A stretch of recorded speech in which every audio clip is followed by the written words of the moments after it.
বন্ধুরা আসসালামু আলাইকুম, ওয়েলকাম টু মাই চ্যানেল। আজ আপনাদের জন্য ফেস প্যাক সম্পর্কে একটি অন্যরকম ভিডিও এনেছি। আমরা অনেকেই ফেস প্যাক ব্যবহার করি, কিন্তু ফেস প্যাক ব্যবহার সঠিক নিয়ম জানি না।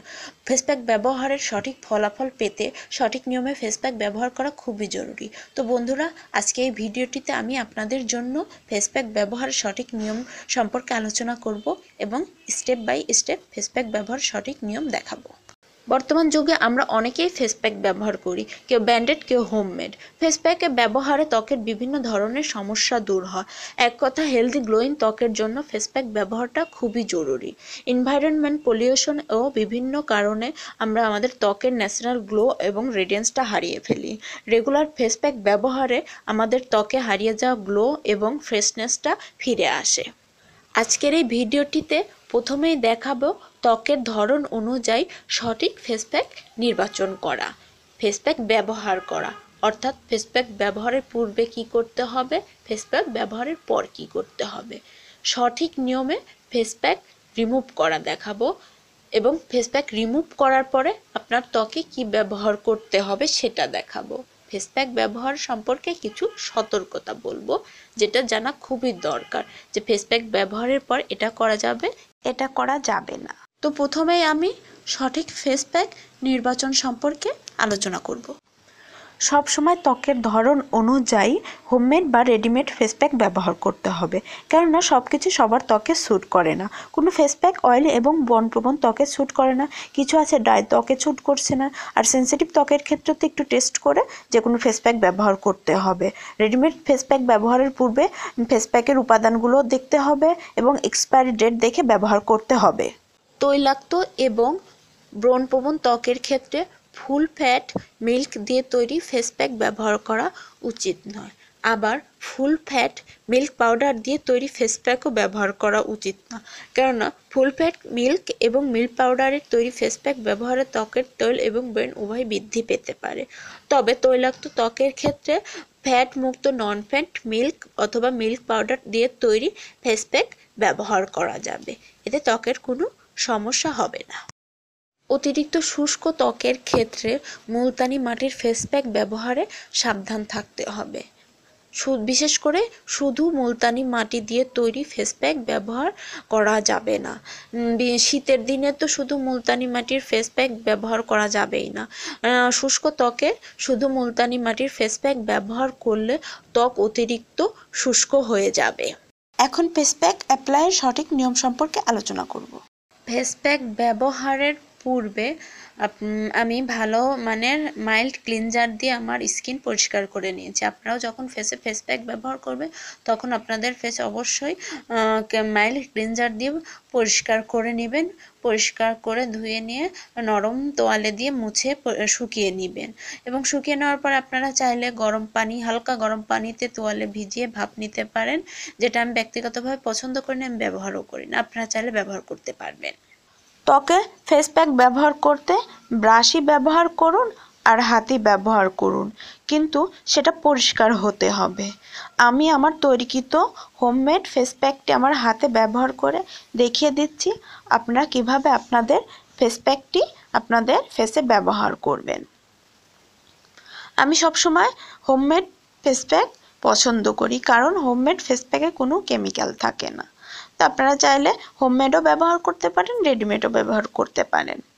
আর ফেস প্যাক ব্যবহারের সময় একটু সাবধান থাকবেন, প্যাকটি পুরু না হয়ে যায়, কারণ পুরু করে ফেস প্যাক ব্যবহার করলে সেটা সহজে শুকাতে চাইবে না। আর ফেস প্যাক ব্যবহারের সময় আপনি চোখের চারপাশে ব্যবহার করবেন না, কারণ চোখের চারপাশের ত্বকটা অনেক স্পর্শকাতর থাকে, এবং ঠোঁটের চারপাশে ঠোঁটে ফেস প্যাক ব্যবহার করবেন না। আমার ফেস প্যাকটি ব্যবহার হয়ে গেল, আপনারা এভাবে ব্যবহার করবেন।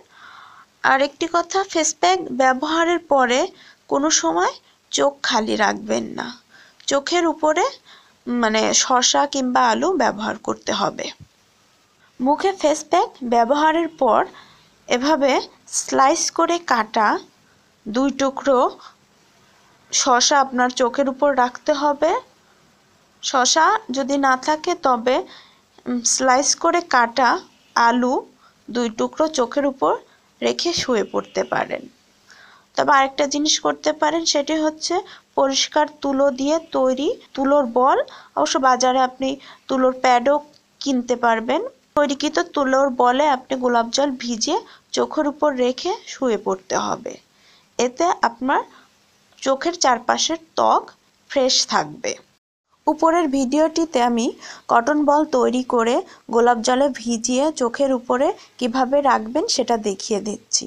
তবে ফেস প্যাক ব্যবহারের পর চোখের উপর শসা, আলু বা গোলাপ জলে ভেজানো তুলোর বল যেটাই ব্যবহার করুন না কেন, সেটা ব্যবহারের পর আপনাকে শুয়ে পড়তে হবে। যদি আপনার হাতে সময় না থাকে, একান্তই ব্যস্ত থাকেন, তবে আপনি একটি কাজ করতে পারেন, সেটি হচ্ছে ফেস প্যাক ব্যবহারের পূর্বে অ্যালমন্ড বা বাদাম তেল একটু তুলোতে ভিজিয়ে চোখের চারপাশে ব্যবহার করতে পারেন। চোখের চারপাশে অ্যালমন্ড অয়েল ব্যবহার করে ফেস প্যাক ব্যবহার করতে হবে। আমি ওয়েলসের অ্যালমন্ড অয়েল ব্যবহার করছি। ওয়েলসের অ্যালমন্ড অয়েল চুল এবং ত্বক উভয় ক্ষেত্রে ব্যবহার করা যাবে। আপনারা এই তেলটি যে কোনো কসমেটিক্সের দোকানে পাবেন। আপনারা বাজারে আরও অনেক ব্র্যান্ডের অ্যালমন্ড অয়েল পাবেন, তবে খেয়াল রাখবেন সেটা যেন ত্বকে ব্যবহার করা যায়। অনেক তেল আছে যেটা শুধু চুলে ব্যবহার করা যায়। ফেস প্যাক ব্যবহারের কিছু সতর্কতা সম্পর্কে আলোচনা করব। মুখে ফেস প্যাক ব্যবহার করার পরে রান্না বা অন্য কোনো কারণে আগুনের তাপের কাছে যাওয়া যাবে না, কেননা আগুনের তাপের কারণে আপনার ফেস প্যাকে রিয়াকশন করতে পারে। বিশেষ করে রেডিমেড ফেস প্যাকে কেমিক্যাল থাকে, যেটা আগুনের আঁচের কারণে কেমিক্যাল রিয়াকশন করে আপনার ত্বকের ক্ষতি করতে পারে। সো ফেস প্যাক ব্যবহারের পর আগুনের কাছে মোটেও যাওয়া যাবে না। মুখে ফেস প্যাক ব্যবহারের পরে কোনো প্রকার ফেসিয়াল এক্সপ্রেশন দেওয়া যাবে না, যেমন কথা বলা, হাসা বা কান্না করা। কথা বললে, হাসলে বা কান্না করলে দেখা যাবে মুখে এক প্রকার ভাঁজ হবে। এই ভাঁজের কারণে ত্বকে ফাইন লাইন বা রিঙ্কেল তৈরি হতে পারে, যেটা ত্বকের জন্য মোটেও ভালো নয়। আর এটা হয়তো বা অনেকের জন্য অনেক ট্রাপ একটা ব্যাপার হতে পারে, বাট এটা অবশ্যই মেনে চলতে হবে, কারণ কয়েকটা মিনিটের জন্য আপনাকে চুপচাপ থাকতে হবে। এতে আপনার ত্বকের জন্য ভালো হবে। ফেস প্যাক ব্যবহারের সময় চোখের চারপাশে ফেস প্যাক ব্যবহার করা যাবে না। ঠোঁটে বা ঠোঁটের চারদিকেও ফেস প্যাক ব্যবহার করা যাবে না, কারণ ঠোঁট এবং চোখের চারপাশের ত্বক অনেক সেনসিটিভ থাকে। এতে ফেস প্যাক ব্যবহার করলে চোখের চারপাশের স্কিনের ক্ষতি হয়। আমরা অনেক সময় হোমমেড ফেস প্যাক ফ্রিজে রেখে ব্যবহার করি, যদিও তৈরির সঙ্গে সঙ্গে ব্যবহার করা উত্তম। তবে ফ্রিজে রেখে ব্যবহার করলে অতিরিক্ত ঠান্ডা ফেস প্যাক ব্যবহার না করে যখন ফেস প্যাকটি ঠান্ডা কমে যাবে তখন ব্যবহার করতে হবে। বিশেষ করে সাইনোসাইটিক্সের সমস্যা থাকলে ঠান্ডা ফেস প্যাক ব্যবহার করা যাবে না।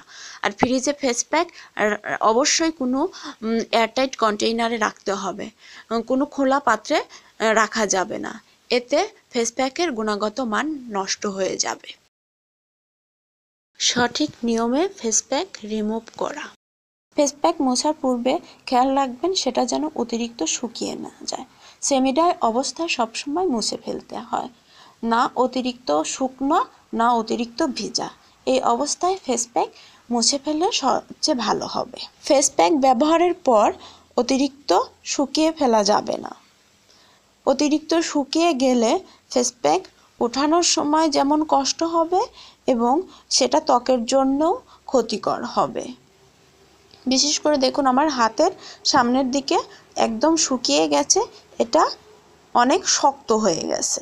যদি আনফরচুনেটলি অতিরিক্ত শুকিয়ে যায় তবে একটি কাজ করতে পারেন, সেটি হলো আপনি আপনার ত্বকে পানি স্প্রে করে এভাবে পানি স্প্রে করে নরম করে নেবেন। পানি স্প্রে করার পরে 1 মিনিট ওয়েট করলে নরম হয়ে যাবে। দেখুন পানি স্প্রে করার পর নরম হয়ে গেছে। তো এখন ফেস প্যাকটি ম্যাসেজ করে উঠে ফেলানো যাবে। দেখুন আমি আমার ত্বকে হালকা ম্যাসেজ করছি, আপনারাও আপনাদের ত্বকে এমন করে হালকা ম্যাসেজ করবেন, কিন্তু অতিরিক্ত চাপ দিয়ে ম্যাসেজ করবেন না, এতে ত্বকের ক্ষতি হবে। এরকম হালকা চাপ দিয়ে ম্যাসেজ করে, সার্কুলার মোশনে ম্যাসেজ করে মুছে ফেলতে হবে। এরকম ম্যাসেজ করার পরে একটা কাজ করতে হবে, সেটা হচ্ছে সফট কোনো কাপড় দিয়ে, এবং কাপড়টা অবশ্যই ভিজিয়ে নিতে হবে, সফট ভেজা কাপড় দিয়ে আপনার ফেস প্যাকটি সুন্দর করে মুছে নিতে হবে। আমি আমার হাতে ব্যবহৃত ফেস প্যাকটি ভেজা কাপড় দিয়ে মুছে নিচ্ছি। আপনারাও আপনাদের ফেসে ব্যবহৃত ফেস প্যাকটি এভাবে মুছে নেবেন। খুব ভালো করে মুছে নেবেন।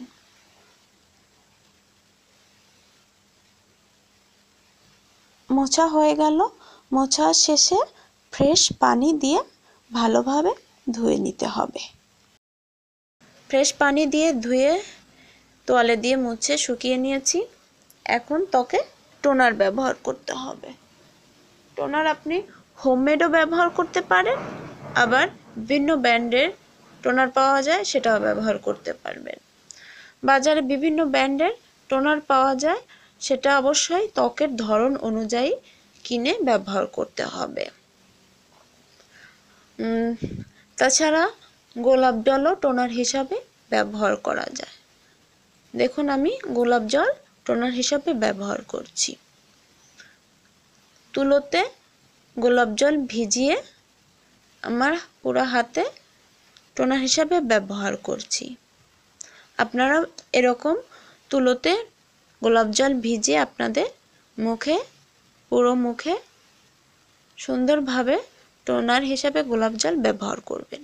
গোলাপ জল সব ধরনের ত্বকের জন্যই উপকারী।